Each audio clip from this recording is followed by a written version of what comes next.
remain silent.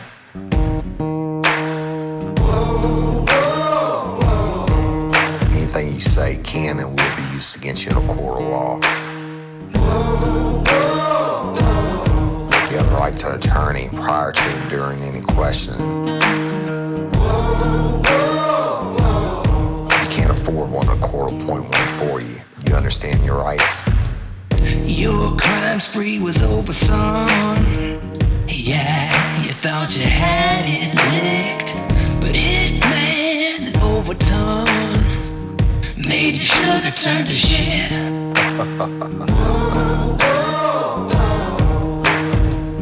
Get ready, you're gonna do time. Real life, real crime. Warning. Each episode of Real Life, Real Crime, the podcast, will contain descriptions of acts of violence or of a sexual nature and are for people that are 18 years or older. Heed my warning, people. I do not get the facts of these cases off the internet or from some television show.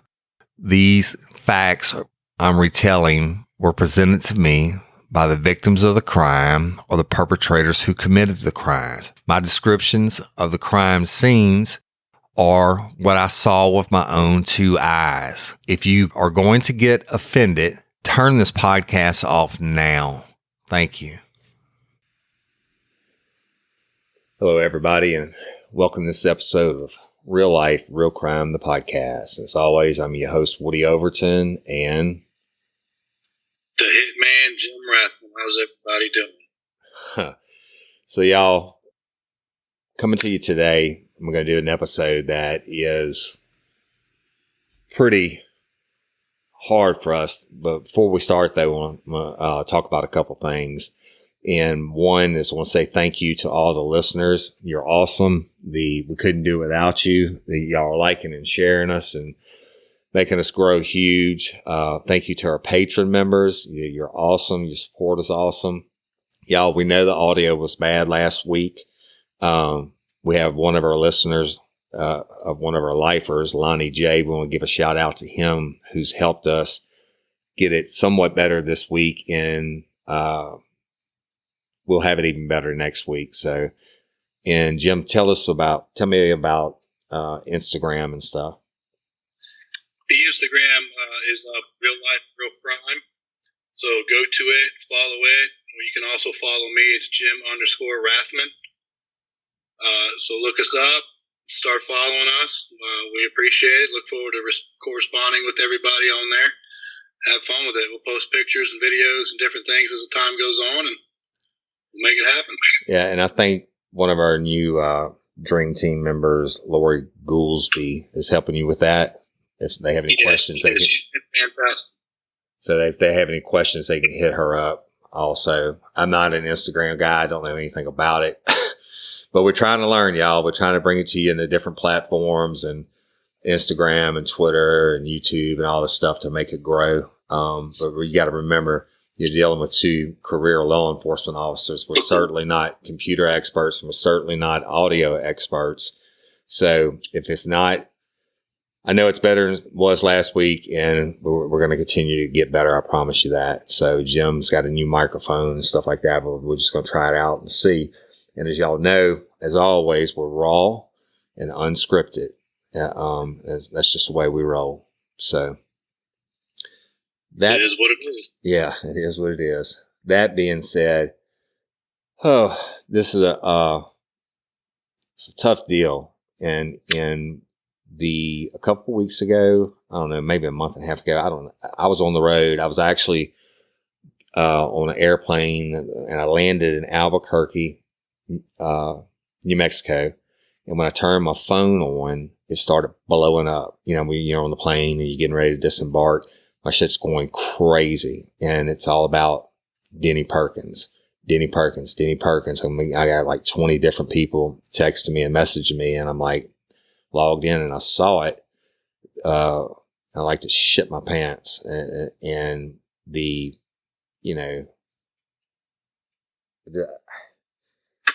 I guess we should start with how we know Denny Perkins, et cetera. But the deal is, for the people that don't know, Denny Perkins and his wife, Cynthia Perkins, were arrested on a whole bunch of serious charges. Jim, do you have them with you? I know it's like 60 counts of child pornography, some rape, different things. Let me look at it real quick. Give me 1 sec, number 4.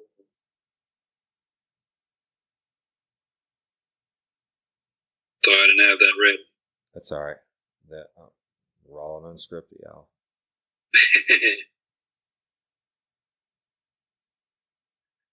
Let's see.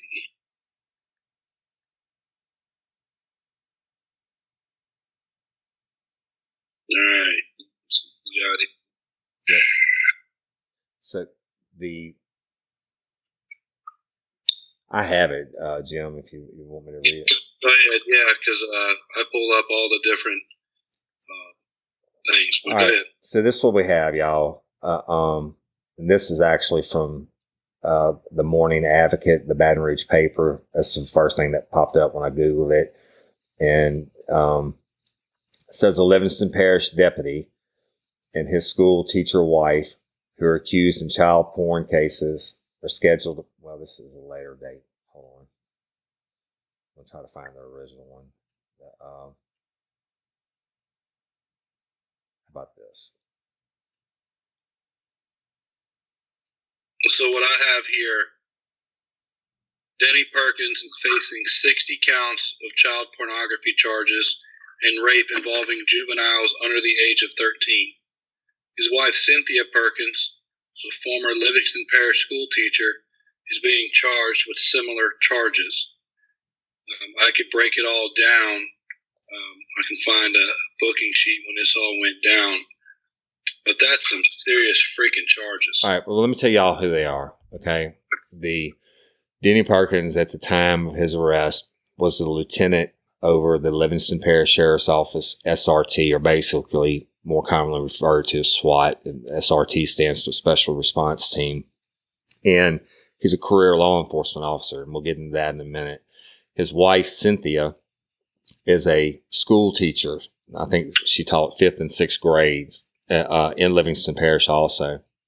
Now, let's go back to late 2000, early 2001. I moved to Livingston Parish I took a job with the Livingston Parish Sheriff's Office in the Uniform Patrol Division. And it was at that time, Denny Perkins was working for the town of Walker, Louisiana Police Department. And I met him, I'd see him in like court on motions to suppress hearings, and I would see him on the street a couple of times. But mostly I worked the east side of the parish, and Walker was on the west side. But that's the first time I remember meeting him. And I can tell you, Denny, I'll describe him for you. Has always been really, really physically fit. Workout is a big deal for him. And, charming smile, very, very, very intelligent guy. And so I came to know his reputation in the beginning because Denny worked a lot of dope cases. Now, in the small town of Walker, that's a pretty challenging deal. But the reason I paid attention to that and would see him so much in court is because when I was in uniform patrol and I wasn't answering regular calls and making regular arrests, I loved to work dope, and I made a name for myself in it. And so, we would always, be together in court on dope cases and stuff like that. But I think it was like 2003, he left the Walker Police Department and came to work for the Livingston Parish Sheriff's Office in the Uniform Patrol Division. We were put on the same shift in the Uniform Patrol Division. And Denny and I, there were numerous times that he would work the east side of the parish. Now, remember, I told you in previous episodes, Livingston Parish is huge, and but for law enforcement purposes, we divided it geographically by east and west sides. Okay. The east side being more rural with the smaller towns, but also a much larger land mass, and the west side containing basically Walker, Louisiana, and Denham Springs and some outlying areas around there. So we were on the same shift, and Jim, I think this would have been the year. When did you come to the sheriff's office? It's like 2000, beginning of 2000. 2004. Yeah, speaking to your mic, it cut out a little bit. It was like beginning of 2005. Okay. All right. So that was a little bit before your time. So we were working on, Denny and I working together. And when you're on the east side of the parish, the west side would have a lot more guys, a lot more uniform patrol deputies, because they had a lot more call volume. Everything from thefts to 911 disturbances or whatever, wrecks. On the east side, it used to be a running joke. Like they say, if you get a 911 call of 103G on the west side, 103G being a disturbance with a firearm, they'd say 9 times out of 10 you would get there and there would be no firearm. The east side being more rural, when you get a 103G, you better strap it on, cuz, and because it was on, right? There's totally different people, and almost everybody over there was armed. So when Denny and I would work together, sometimes it was just he and I for the entire east side of the parish. And so, think about that. I had no backup. Denny was my backup.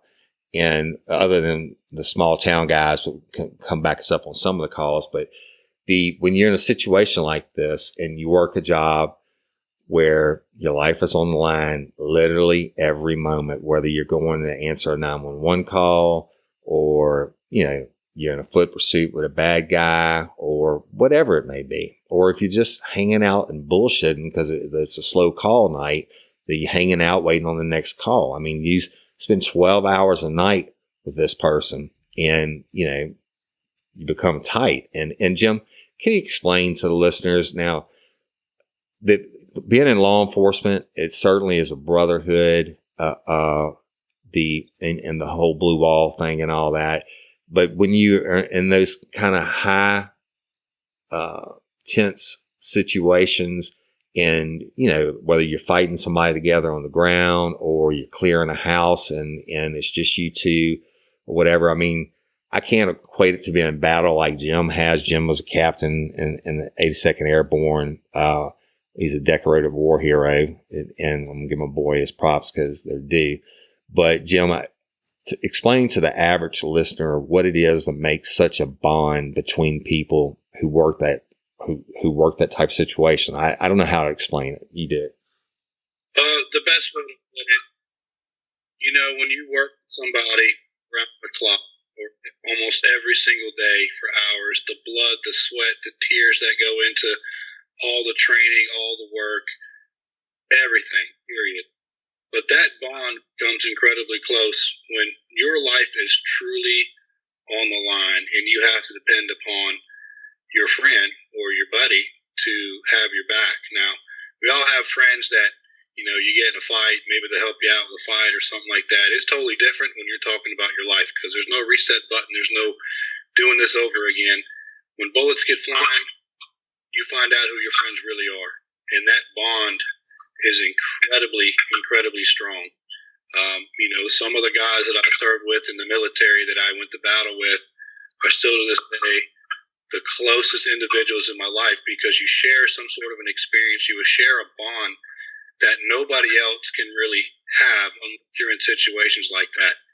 And in law enforcement, what Woody's trying to say, Denny was his, if Denny, you're kind of screwed.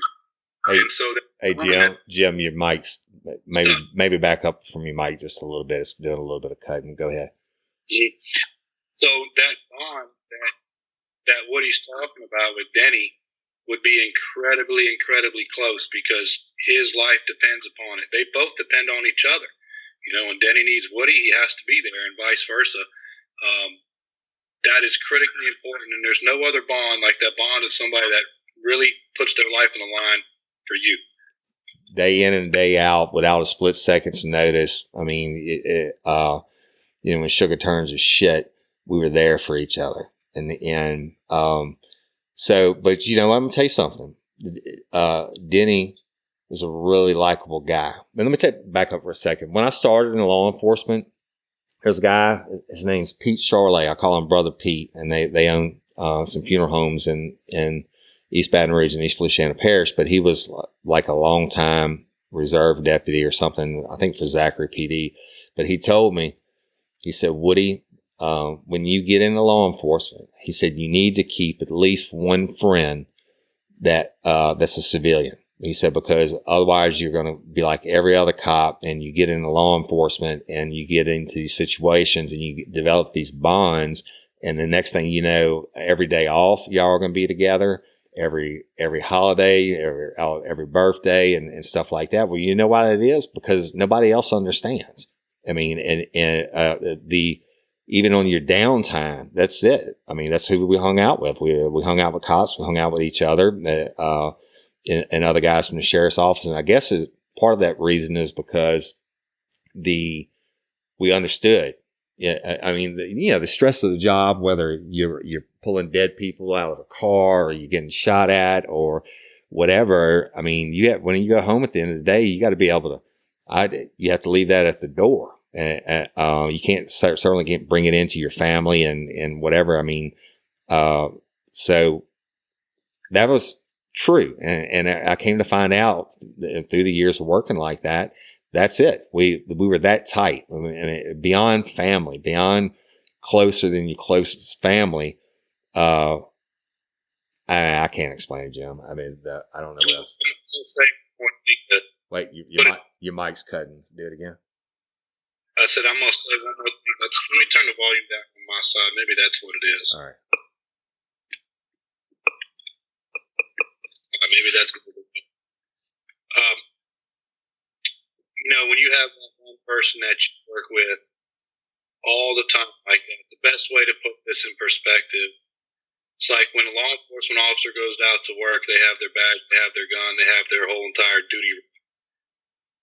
And when you get to work, that person that you work with all the time is like an addition to that duty rig. Like, you don't go to work without that person. And when they're not there at work that night, like they're on vacation, and you got to spend that week when they're not there, it sucks. Yeah. It's like you miss it. Like, golly, I hope nothing bad happens because so-and-so, you know what I mean? You're absolutely right. You're absolutely right. And it's like a piece of you. And you really become that tight, I always said law enforcement is the greatest show on earth. And that's because you go through so much shit. And so I just wanted to preface it with that. Now listen, again, Denny, super, super intelligent, super likable guy. And we'll get more into this in a little bit, but shit, he was a good law enforcement professional. I mean, I knew he had my back, and I knew he was going to make good cases. I knew he treated people right. I mean, it's just, I couldn't ask for a better working partner. And of course we had other people. Sometimes we have other people, and sometimes he would go to the other side of the parish, whatever. But I'm just telling you that my bond with Denny Perkins and how it started out. Okay. And so this goes on, and, of course we were dope kings, and I thought all I ever wanted to work was narcotics until I got promoted into regular detectives. And I worked my first homicide or child rape case, and then realized that the same dope heads we've been chasing around all the time, you arrest them, they get in, they get out, whatever. When I started making good cases on child rapists and murderers, these people are never getting out of prison. So I changed my focus to regular detectives, right? But during the same time frame,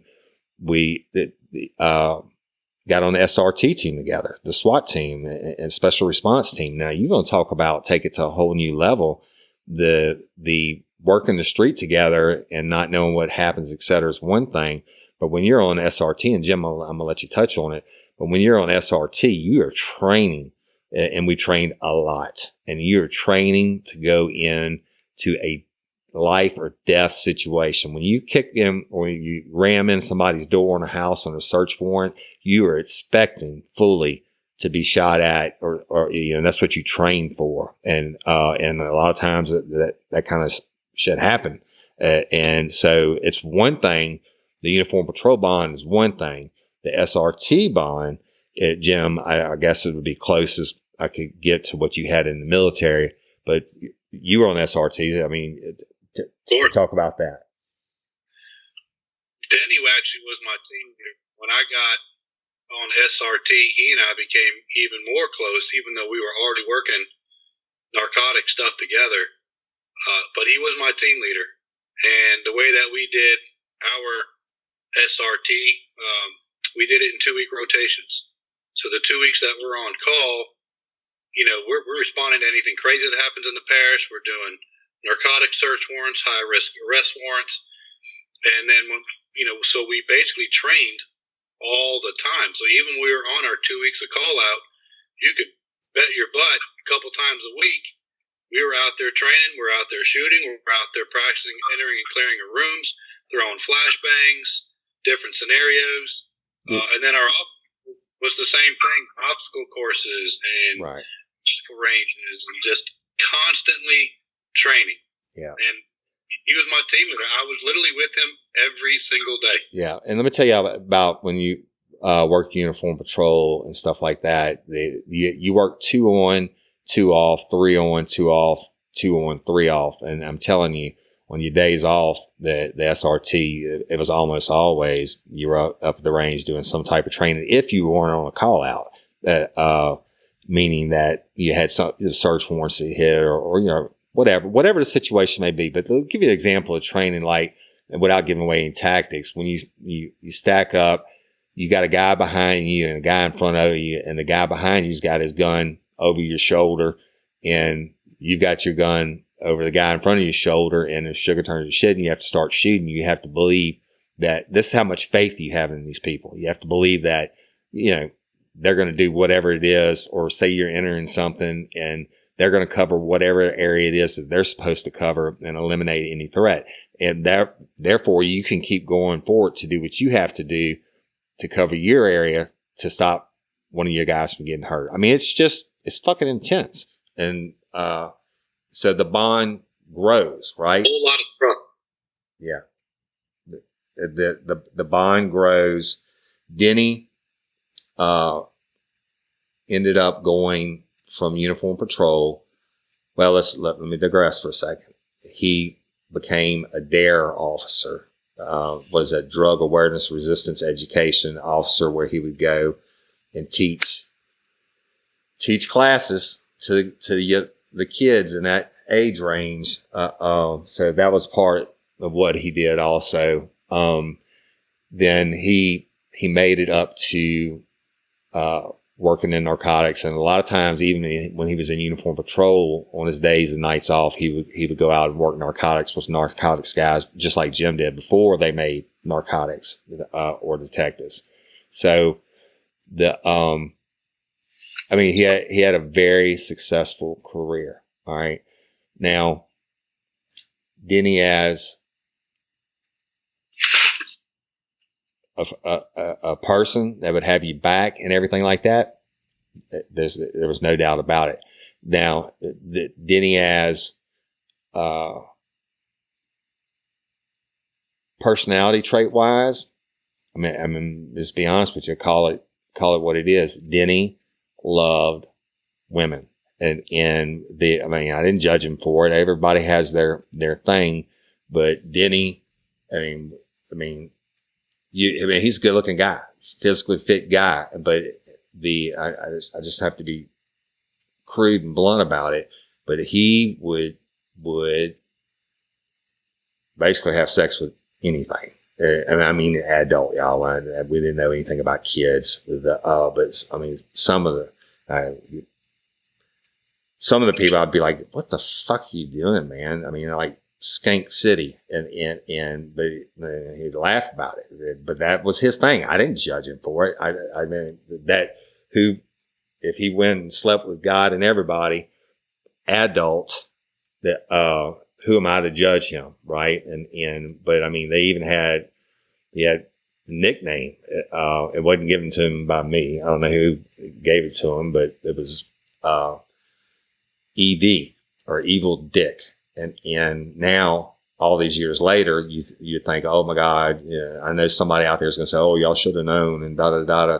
But he said Evil Dick because he was. I mean, this is cop talk, I'm being crude, but he was evil to his dick because he put it into anything. I mean, like, help me, Jim. There wasn't a woman who lived in the parish that he didn't go after, for the most part. That's right. Or any other parish for that matter. 80, fat, blind, or crazy. If he could put his pecker in it, he tried to. Adult, okay? Adult. And so but that's who he was. That's what his gig. Me, I like to hunt, right? He liked to, I guess, have conquest with women. I don't know. But y'all, the reason we're doing this is to tell you, let me tell you something. When I got the messages on the plane that day, and Jim, one of them was you, I almost threw up in my mouth when I read the charges. First of all, I had total disbelief. And then I started getting phone calls from people that are still in law enforcement, that are in the know, some that weren't, and that had talked to people that were still in law enforcement and were giving them details. And I'm, to this day, right now, I'm fucking sick to my stomach. And I couldn't believe it. Like 7 stages of grief or whatever, denial, then anger and sadness or whatever. And it really fucked with me, and it really hurt my heart, and it hurts my heart now. But what really, really hurts my heart is these children. Okay. At this point, I don't give a fuck about Denny Perkins. Okay. He's dead to me as far as I'm concerned. And we'll get into that in a minute. I'm going to talk about these babies, these kids, these innocent kids, without going into all the specifics that I know, or we know, the babies and their family, and they're all babies to me, y'all, under whatever age. Whether they're in the 5th or 6th grade or whatever, that's still a baby to me. I have a son that age, right? And so the babies and the families. I mean, to tell you why it hurts me and it fucks with me so bad. We work so many sex cases, so many child rape cases, in having to sit in on hundreds and hundreds of hours of interviews, child advocacy center interviews, watching these victims, these kids, tell about the horrible things that were done to them. Just like in the very first episode that I did for Real Life, Real Crime, the podcast, about Double Clutch and Christina Constance. Yeah, in retrospect, I probably shouldn't have started with that episode, although that fucker got 4 life sentences. Because that's hard shit to hear. But we heard this all the time. And here's the deal. Denny, when he was in Regular Detectives, had to work some of those cases too. And so he had to sit in and listen to it. And the horror that these families have to deal with and these babies have to deal with, it just makes me want to throw up. And Jim and I talked about it after it came out and stuff, and people were blowing us up about doing something on the podcast. And I was like, man, I'm so sick about it. I can't think about it. So what we did was release a Patreon episode we had put up called Dirty Cop, to the public. And that was where I arrested one of our Livingston Parish deputies that showed up in uniform in a police car to try to have sex with a 15-year-old. It was an undercover sting. So that, I thought that would be good enough to put it out there as to how we feel about dirty cops. Okay. The blue wall. Hey, that fucker don't go that deep. And there's 3 kinds of cops in my opinion. The ones who operate strictly in the white area. And these are the guys who need the badge to feel like a man. They pull you over and they lecture you for 30 minutes before they write you a ticket, and they walk around with their chest all puffed out, but inside they're scared to death that they're going to get into this shit. The black area, that's cops that are raping kids or raping anybody or arresting somebody and saying, hey, I'll let you out of it if you give me a blowjob or whatever, or selling dope or anything like that. It's bullshit. It's not tolerated. All right. Every good cop operates in what I call the gray area. Sometimes rules get pushed in the gray area, but and no fucking rule like having sex with kids or selling dope or, planting evidence. None of that bullshit, man. I'm talking about if you're out on the street and somebody punches you, unsolicited and hits you and you get into a fight, well, guess what? He might catch an extra lick when I get up and win. So stuff like that. But that black area bullshit, fuck you, doesn't happen. And it just made me sick, makes me sick. And I know I'm rambling on, skipping around, but I have a lot of things I want to say about this now that we're going to do it. Jim, you got anything? It's been a difficult, hard pill to swallow. You think back all the times you work together, and you think of where this guy's at, and then you start, I know Woody did the same as me, is you start thinking of every single time I was with him, did I ever see a sign of something like this? Did I miss something? But I never did. Never did. Never once. It never did. Let me tell you about let's go back to the days off. Okay. When Brother Pete Charlet told me about keeping friends that are not cops, I'm going to tell you something. Days off. Hey, we partied together, and all the cops did, your buddies that you're close with. Our families got together. Even a lot of the time I was single. I was a single dad when I was working with Denny, but hell, we had all our kids together, and he would be there. And I mean, I trusted him 1,000% with she would have been in that age range at the time, my oldest daughter. I mean, it just absolutely no sign. And now listen, I'm not some Joe Schmo citizen who doesn't know, pedophiles and profiles on them and everything else. I put people in prison for it all the time for raping kids. And I cannot tell you not one single time in my entire knowing of Denny Perkins that he ever displayed any kind of sign like that. Now, him banging everything on two legs, that's an adult, that's his business. But the kid stuff, absolutely not. Never, ever, ever. And I agree with Woody. I never saw that myself, but he absolutely would bang women left and right every single day. Yeah. But that was what he did as an adult. Right. That's right. And but now, all these, I don't know how long it's been since their arrest, but, social media and stuff, and we'll get into some more of that in a minute, but people are saying, oh yeah, well, he arrested me and, maybe have sex with him, not to go to jail. Well, you know what? If he did that, you need to go file charges. I'm sorry that happened to you. I'm not saying it didn't, but I can tell you, I didn't know anything about that. Jim Rathmann didn't know anything about that. And the other people, I'm going to tell you the reason we're doing this today. I was up 3:00 in the morning. Somebody had put on Facebook yesterday. Last night I read one of the comments said that I must be a pedophile too, because I work with Denny Perkins. Now, I talked about Denny in several of the episodes I did, some Jim before you were co-host. And I talk about working with him because he was there. Shit, it's the stories. But some motherfucker put that I must be a pedophile because I worked with him and I had to know what he was doing. Well, you know what? You can go eat a bowl of dicks, asshole. And I didn't know, and nobody else knew either. All right. Let me tell you the profile on a preferential offender. Okay. And Denny is a preferential offender. A preferential offender is a person who uses their position of authority or gains trust to their victims' families or whatever. They groom their victims. Okay. The profile also shows every one of them are highly intelligent. Doesn't mean they're formally educated, but they're smart. Now you have to throw in narcissistic and maybe psychopathic. I don't fucking know, but I'm going to tell you something. I've trained in it. I've arrested. I can't tell you how many people for it and gotten so many confessions, etc.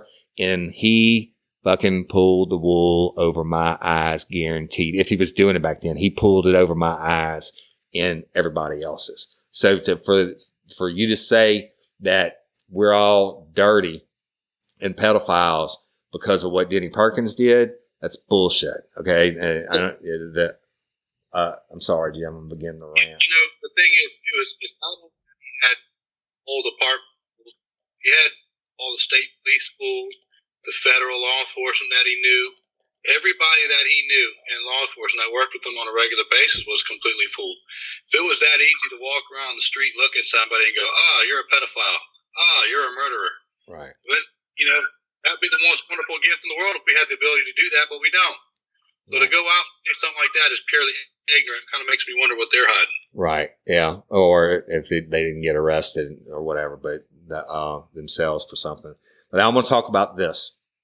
Jim, I know I'm skipping around a lot but I just don't have a thought process on it, but I want to say a couple things while we're on this part of the subject. And I don't care if I catch shit for it, but I'm going to tell you why I shouldn't, because it's the truth. Now I want to talk about after Denny got arrested. I'm going to tell you this. I left the Livingston Parish Sheriff's Office at the end of 2007 to go be a criminal investigator too for Louisiana State Police. At that time, prior to that, I'm going to tell you who my best friends were. And I'm talking about best friends to the point we did everything together. We hunted together. We did Mardi Gras balls together, rode in the crew together. We did everything together, family together. There wasn't a time we had off that we weren't together, and there wasn't a time we were working that we weren't together. And that is one of them is Jason Ard. And Jason Ard, since I left the sheriff's office, has become the parish for the sheriff for Livingston. And I can tell you why I can say this and be unbiased, because I haven't spoken to Jason in over 10 years. As regardless how close we were back then, for whatever reason, that we hadn't spoke. I don't have any animosity towards him. I respect him as a professional, but I watched the press conference when this first broke, and Jason's talking about how Denny, his family, well, it's the same thing we just told y'all on this. Well, Jason was upset. He's a human being, and he was upset. He didn't say anything about the victims right away because he was talking about his relationship or prior relationship, the family part with Denny. And I know he came back and he changed it afterwards because the public outcry was about, oh God, he didn't say anything about the kids. But you know what? He wasn't talking about the kids that part that they showed. He was talking about his relationship with Denny Perkins, personal relationship, how violated he felt, the trust, and how crushed he was in everything. And let me tell you something. Jason Ard, his top criminal deputy, chief criminal deputy, which is Brian Paul Smith. Brian Paul and I went to the law enforcement base, to the academy together. We came up to the ranks together. Y'all have heard me talk about him on episodes. He's Jason's chief criminal deputy. Okay. Denny, at the time of his arrest, had Jason's old job before he became chief of operations, which was being over the SRT team. Let me tell you something. I know right now, beyond a shadow of a doubt, that if they could get their hands on Denny Perkins, they'd fucking kill him. All right. There is no cover up on their part. And I haven't talked to Jason Ard in 10 years. I've seen Brian Paul, and we were best friends. And I've seen him once in probably the last 7 or 8 years. And that was like 6 months ago. Talked to him for like 3 minutes outside a conference. He was attending one conference. I was attending another with my father. And these guys, we had our kids with Denny. When we had the get-togethers and we went to the Mardi Gras balls or we went on fishing trips or hunting trips, we were together, man. And I'm telling you, they have no more responsibility in this than I do or Jim Rathmann does or whatever. And I hadn't talked to him. I can tell you the people that I knew, they will never, ever put up with this. These are dedicated law enforcement professionals that given their whole life to defending the citizens and the people of Livingston Parish and putting bad guys in jail.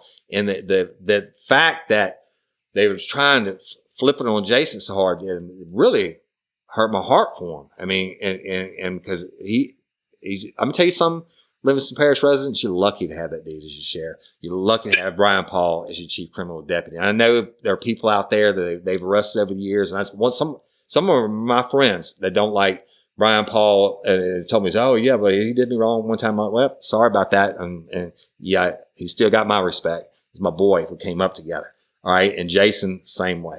And I can say it from a non-biased. I haven't been in the Livingston Parish Sheriff's Office since 11, 12 years and haven't talked to them since long after that. I'm telling you, it's bullshit, people. Let's talk about this. The Baton Rouge. Go ahead, Jim. Okay. You know, I watched that press conference as well, and you know, my heart was for Jason also. And I will say, you know, when my time that I had the sheriff's office, Jason obviously wasn't the sheriff at the time. He was the chief of operations. He was still a part of SWAT. Brian Paul and I were on SWAT together. I stand behind him. There's a few more that I want to mention. I'll get to mention later on. But I will say, without a shadow of doubt, you couldn't have a better person leading the parish than Sheriff Jason Ard, and he couldn't have a better chief deputy as Brian Paul. And I stand behind them 100,000%, and I can guarantee you that if they had any inkling whatsoever that that's what Denny did in his personal life behind closed doors in a way, they would have made their arrest themselves. That's right. But the doubt about it. Let me say this. I think Jason caught a lot of flack because that press conference part that they showed that he didn't start it out about the victims. But I've seen Jason Ard mad. He's fucking mad.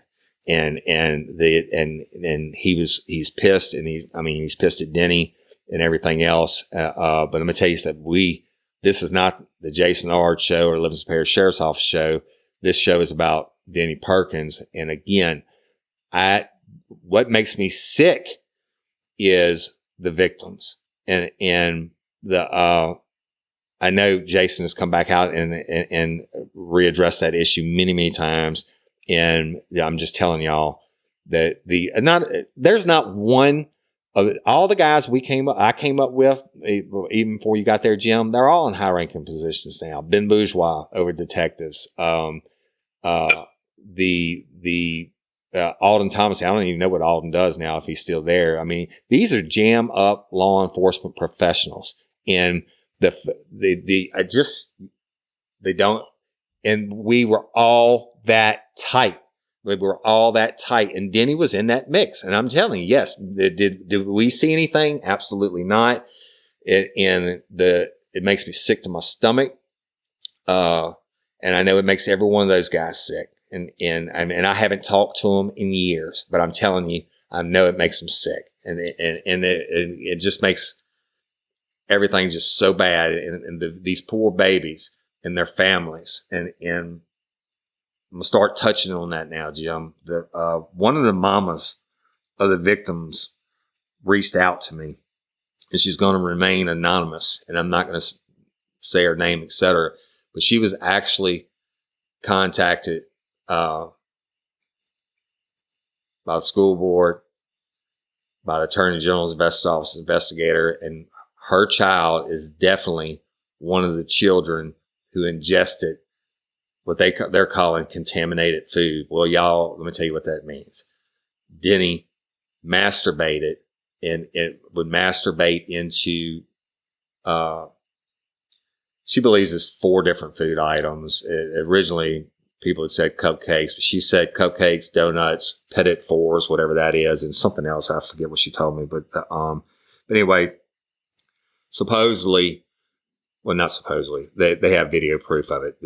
Him masturbating into these batters, and his wife would bake up the goods and bring them to school and feed them to her classroom kids and take photographs of it and then allegedly go home and share them with Denny.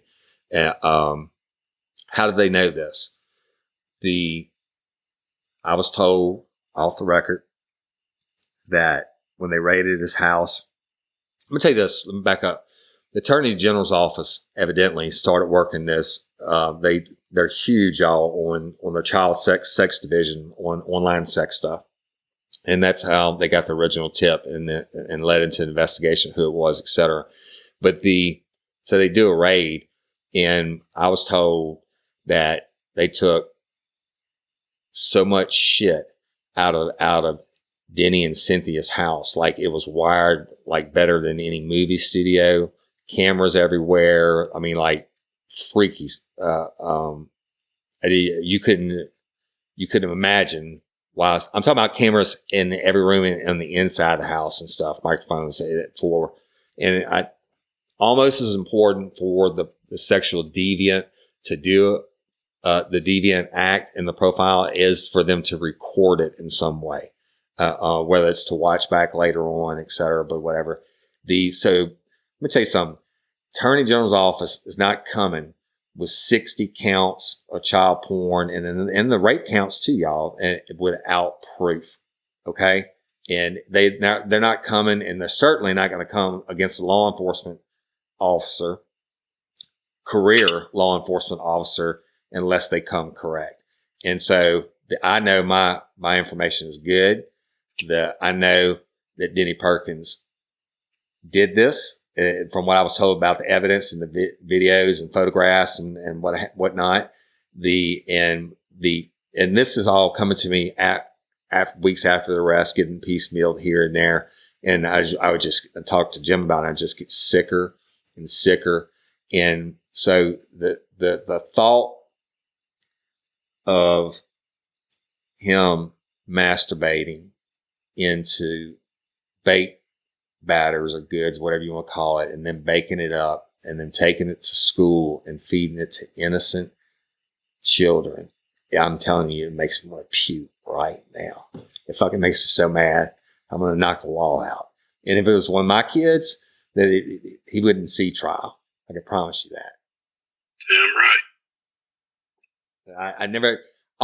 I've dealt with such depravity when it came to people raping babies, and those assholes, every one of them are in Angola, and women too. Such depravity, but I've never, ever. You couldn't dream that shit up. What is your thought process, man? What is your thought process on that? And okay, and yet we're supposed to have known this, right? How the hell you know what goes on behind closed doors? You know, and he had everybody fooled, but there is no such thing as the perfect crime. And eventually what's done in darkness comes to light, and he fucked up somehow, and they got the evidence on it. And I'm glad. And I'm praying for these babies and this mama. All they told her was that he's been tested for STDs, being Denny has been tested for STDs, and they came back negative, which, knowing the people he was with when I knew him, I find that shocking to say the least. I mean, some of the skank, I'm just telling you how it is, Jim. I know I probably should say that. Well, no, I agree with you. I mean, I'm talking about like people that were known, like, I'm not going to, it's bad. So, but anyway, the mom said that, they have photographs of her baby eating the baked goods on 2 separate occasions. And this came from the Attorney General's office, told her. And you know, I just can't imagine. I cannot imagine their pain. but it's just, I just don't know. It puts tears in my eyes right about it. I can't imagine what those families are going through. All those babies that had to experience this. Their lives are forever changed. I mean, you're talking a lot of kids, their families, the lack of trust that they're going to have with teachers, the lack of trust they're going to have with law enforcement, and it's just a completely sad and disgusting case. I still don't believe it. But let me tell you, a double kick in the nuts for me is my wife's name is Cynthia. Denny's wife's name was Cynthia. Denny's wife was 5th and 6th grade teacher. My wife teaches 5th and 6th grade in Livingston Parish, not at the same school. And I don't know. She told me today, she said, I had to go to Walmart to get something to bake for the Thanksgiving thing tomorrow. I'm like, shit, they letting y'all bring food stuff to school? And she's like, yeah. I mean, I just don't understand the, I know, y'all, I know the statistics, and I know all the definitions and the fancy shit. Okay. I'm certified in all United States federal courts as an expert, witness in law enforcement matters. And I know, but whether Denny got her and because she had kids that age, I don't know. Or whether he groomed her, I don't know. Or whether she was just as sick as him, and I don't know. And not ever going to know. But I can tell you this, saying that all law enforcement should have known, that Denny did that because we worked together. Well, what about her principal? What about all the teachers of the school? Are they all pedophiles? Are they all bad people? I mean, you think there's not a decent, breathing human being that has heard this story that isn't sick to their fucking stomach, or that can say that they. I mean, well, you know what? We got to go back and talk about the Baton Rouge cop because we can catch shit on that. I only saw it from what was on the news, and this guy came forward. And he said back, I think it was in 2011, he came forward and supposedly, Denny was found in the bed with his stepdaughter. I forget the age, like, I don't know, it was 11 or 12, something like that. And, playing tickle games. Well, that's part of preferential part as far as if you look at him, if you thought he was an offender, that's, they would sometimes tickle their victims or play games with them or whatever and see if the victim resisted.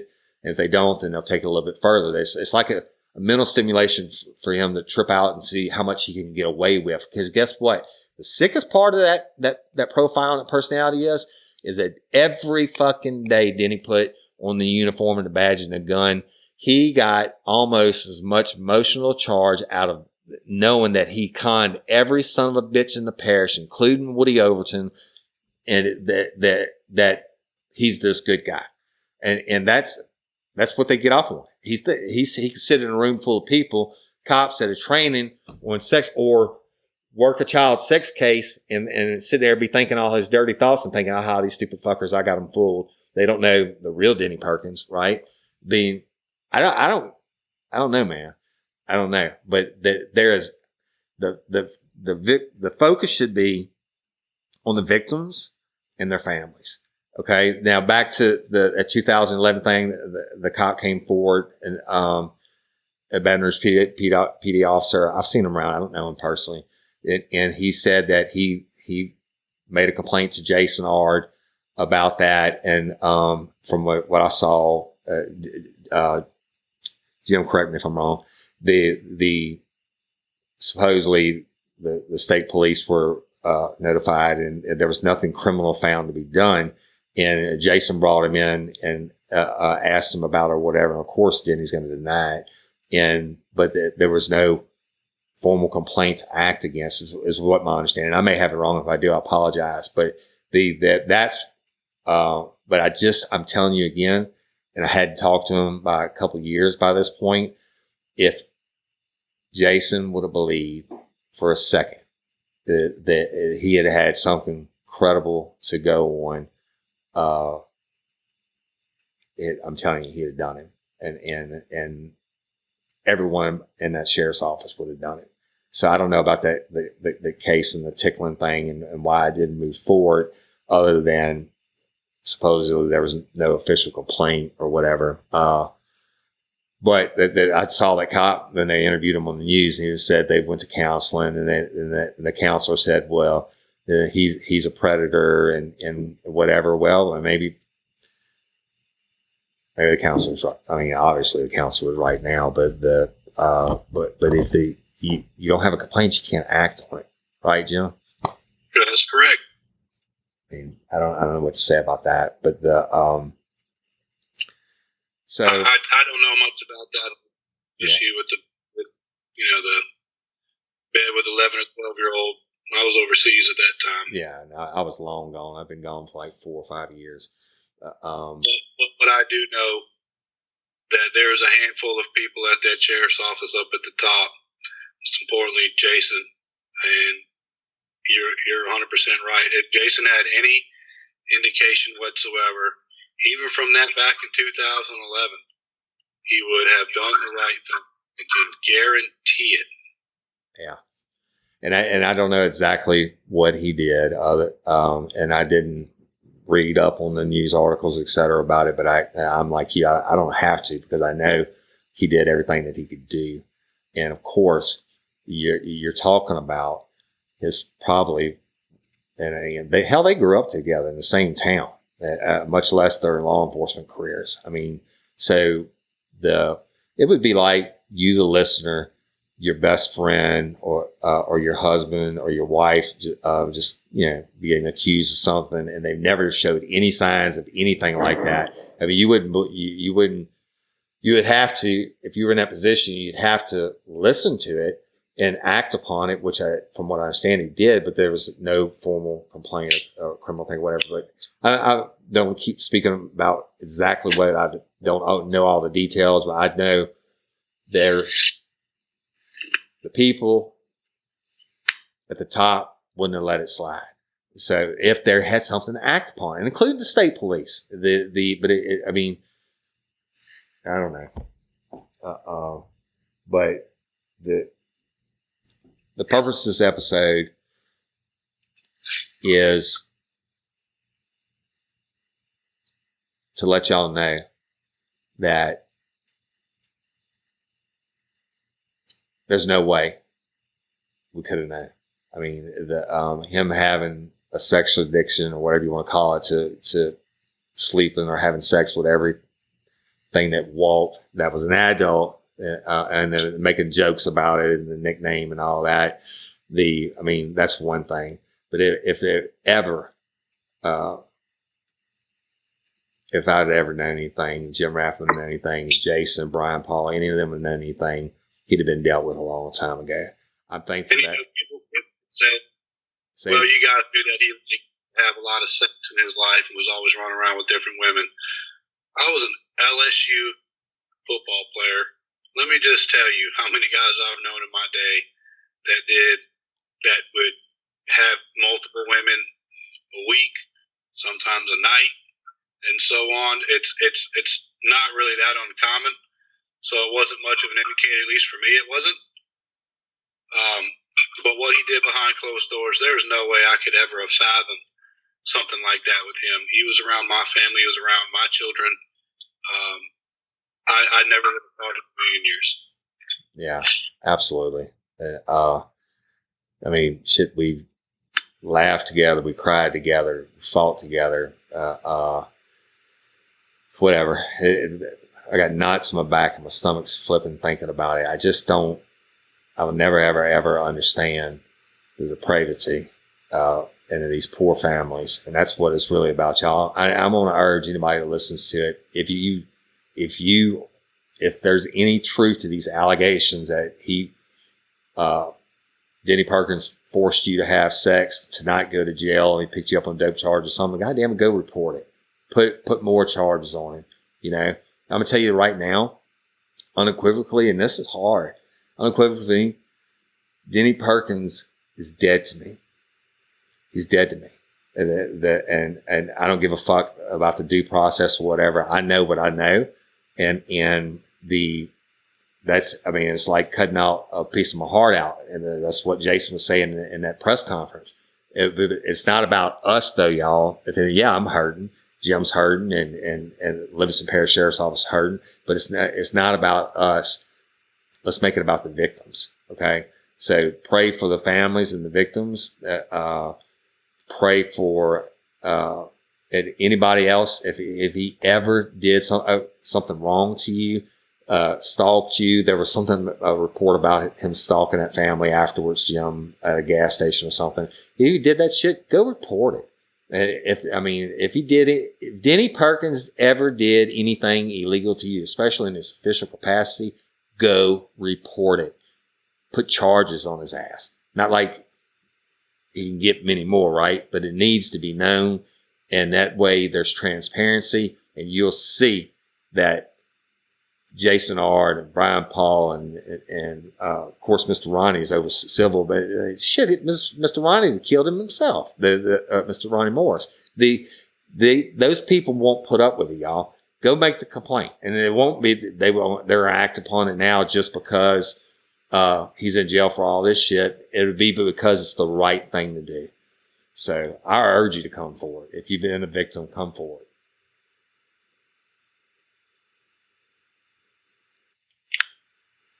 So I don't know. I'm sure I'm leaving something out, Jim, but y'all, we'll do something again on this after. I wasn't going to do anything on it, or we weren't going to do anything on it until after some of the court proceedings. But some of the shit that's out there right now is so outlandish. When you're calling out all law enforcement officers or pedophiles because you worked with them, and I mean, bashing on the sheriff and his people and all that. Hey, man, there's good and bad in every profession, and like Jim said, I know plenty of people who are addicted to sex and who had as much sex as they could in their younger years, et cetera, who aren't raping babies or putting sperm in baked goods for kids to eat. So it's not an indicator. And the focus is put him away for the rest of his life, put her away for the rest of her life, and get the people the help that they need. Jim, you still with me? Yeah, I'm still with you. I will say my thought, prayers are with all the victims, all of them. Terribly sorry that this happened and that you have to go through all this experience. Our heart is broken for you. It's a terrible thing to have happen. As far as Denny's concerned, he needs to get what he deserves. Same with his wife. I know with everything that's going on in the press conference we talked about earlier, I'm telling you, I believe in Jason Ard. I believe in Brian Paul. And a lot of those people over there at Livingston Parish, they're great people. They have your back. They have the citizens' backs. Nobody does more for the citizens of Livingston Parish than Jason Ard. Yeah, no shit. Right. As far as it is to see through that press conference, he was coming from he's hurt. He's human just like the rest of us. But don't for a second think he isn't thinking about those victims. I promise you he's thinking about each and every one of them, praying for each and every one of them. Jason is by far one of the best people I've ever known. Yeah. When I worked at the office, when I was young, and I was just learning the ropes, he was the one that came and put his arm around me, had a good talk with me, and taught me some things. He's also the same one that I talked to when I worked in the Secret Service several years later up in Washington, D.C., when he reached out to me. Yeah. Jason is a guy. I love him to death. I support him 100,000%. I support Brian Paul. I believe in everything they do, and I believe that they would have done something about this had they known. Yeah. With that said, again, our heartfelt condolences to all the victims. It's terrible. We feel we can't believe that this happened, and we're so terribly sorry that it happened to you. But we're going to be for you nonstop. Yeah, praying for you, and I'm going to tell you from the bottom of my heart, I wish I would have known. I wish I'd have seen a sign. because we'd have done his ass a long time ago. But I mean, those evil wears masks, man. And, you know, for the families and everything, I really, really hope, I shouldn't even say this, but I'm going to say it. Denny Perkins, I hope you hear this one day, you fuck stick. And I hope you do the honorable thing, whatever you think it may be, that by not having to put these families through CACs, Child Advocacy Center interviews, you know the process, you fucker, and the stuff these kids are going to have to go through, and jury trials and stuff like that. If you do that, you just need to do something honorable and take yourself out of this picture. Plea out, whatever. Take it to what you mean it. Do something decent in your life, and not put these kids through this judicial process. He was a wolf in sheep's clothing. Fucking monster. So, but wolf sheep. I don't know. I don't know what else to say about it, y'all. Like I said, it's raw and unscripted, and it felt with the stuff being said, we just had to do something, and we were going to wait, and we'll do something after more stuff comes out. If he's stupid enough to go to trial, which he had like a preliminary hearing, I think last week or the week before, and he canceled it at the last second because he's a little bitch. Because in the preliminary hearing, the facts were going to come out, and he knew all the media was in there because he's a little bitch. And of course, y'all know he's being housed in protective custody at the Department of Corrections at Elaine Hunt's, which is where every prisoner that gets sentenced in the state of Louisiana has to go through the processing center at Hunt's Corrections Prison. And they have him over there because they're going to kill him. And the inmates, especially, you think about, if let's say he was a dirty cop and I didn't know about it, making dirty arrests or whatever, et cetera. That's one thing. That if you go to prison on something like that, when you go in for raping babies and doing that other shit, and you're a cop, you're walking dead man is what you are. They're in a prison wall safe enough for you. So Dead man walking. Yeah. Dead men walking. That's right. That's what it was. So, but anyway, y'all, we appreciate you listening. It's tough. We'll do something later on as more of the facts come out. But like I said, Denny Perkins, I hope you do the right thing and not let this go forward. But later on, we'll do something. And look, for all you people who want to flip and say, you know, we're taking up for cops and da-da-da. Look, I hadn't been a cop I retired from law enforcement 6 years ago. All right. But I always have blue in me. But you know, fuck them. Fuck Denny Perkins and any other cop who does anything in the black area. Got nothing for them, never will. And you can't say that I'm buddy with Jason R because we hadn't talked in 10 or more years. I'm just telling you, we're going to catch shit anyway, Jim, because they're going to have the haters, but it is what it is. I don't really give a fuck. Yeah, you can say what you want to. I'm telling you the truth as it is known to me, that being Woody Overton. And I stand behind what I say. So, yeah. Well, I don't know. Tough, man. Tough. It's a real tough episode to do. It really is. But at the end of the day, I don't feel bad for where Denny's going and what's going to happen to him. But I will always feel bad for the countless amount of victims that are out there that are going to have to live with this for the rest of their lives. That just absolutely breaks my heart to pieces. That's what makes me sick. I wish it never had happened to them. I cannot fathom what their families are going through and what the victims are going through. I just can't fathom it. But I will definitely be praying for them. Yeah. And you know, as you know, what happens with Denny happens with Denny. I don't really care. I'm like you. I don't like those that are in the black area. Those dirty cops. I don't like it. I'll never like it. I just don't give a shit what happens to them going forward. But I absolutely care about each and every one of those victims. Yeah, and y'all, let's say I'm sick to my stomach. I'm sick to my stomach for the victims, and I'm sick to my stomach that I didn't catch him all those years ago, or whatever, if he was doing it back then.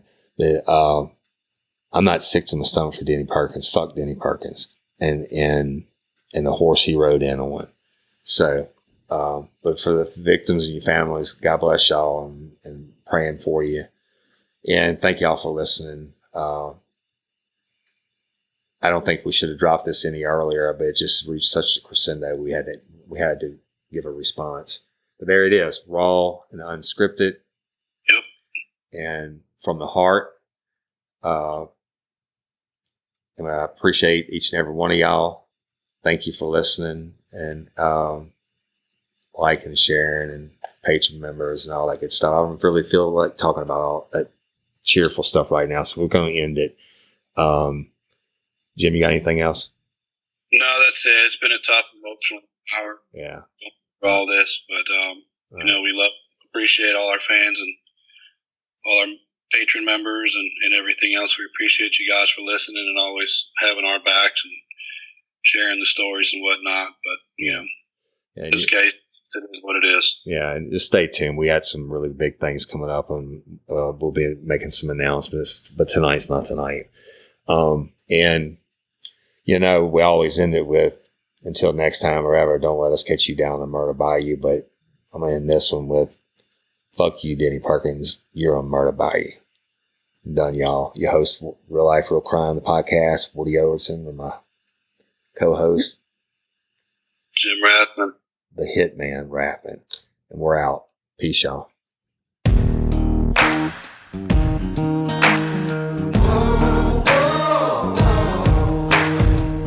Get ready, you're gonna do time.